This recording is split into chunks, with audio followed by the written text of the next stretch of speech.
Hi,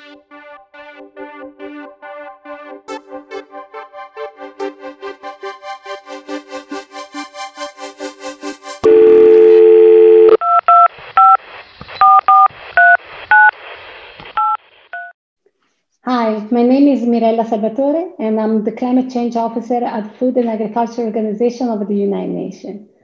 FAO is a member of the PCCB network, and today we would like to share with you a capacity building story from our work.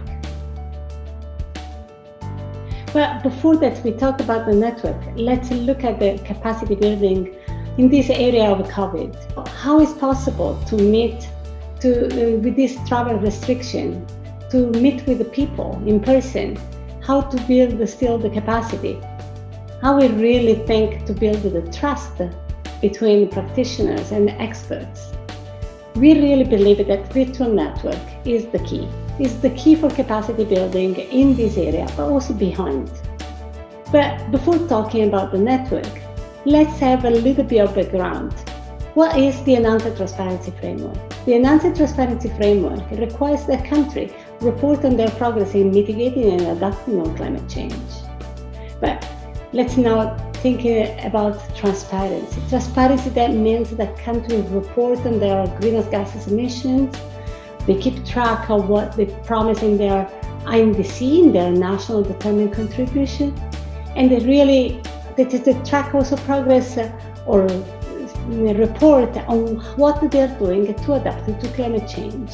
When it comes to the number of greenhouse gases emissions, for FAO it's impossible to ignore that 23% of the greenhouse gases emissions come from the agriculture, forestry, and other land use sector.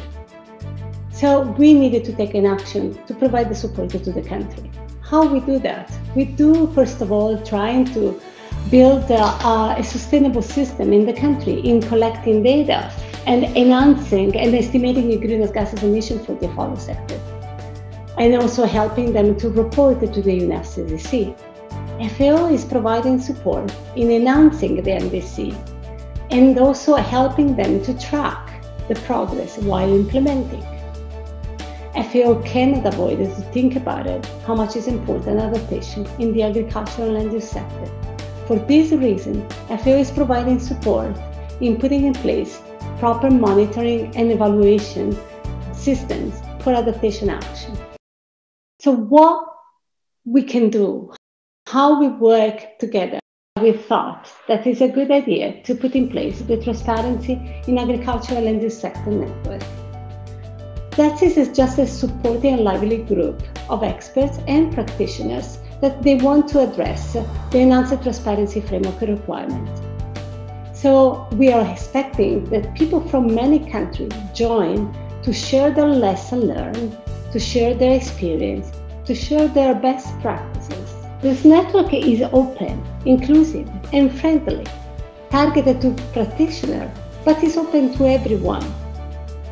We have also think about it to put in place an email discussion group where people can share their questions, they can ask to share their knowledge and their experience. They can make a question on their challenges. We are thinking also to put in place a webinar series where we are going to tackle really the capacity gap, specifically in the Enhanced Transparency Framework, and to unpack the modalities and procedures and guidelines. The webinar series is complementing the discussion group and the network because people can continue to talk. We are also thinking to create for you a so-called roster of transparency practitioners. You can tell us if you are an expert or if you are a learner and newcomers in this topic. We will try to give a visibility of what you are doing in your country and also helping you to access other experts in other countries. Joining the network means that you receive updates in all these activities, online courses, learning opportunity, events, webinars. So we really believe that you are going to join the Transparency and Land Use Sector Network. Thank you very much.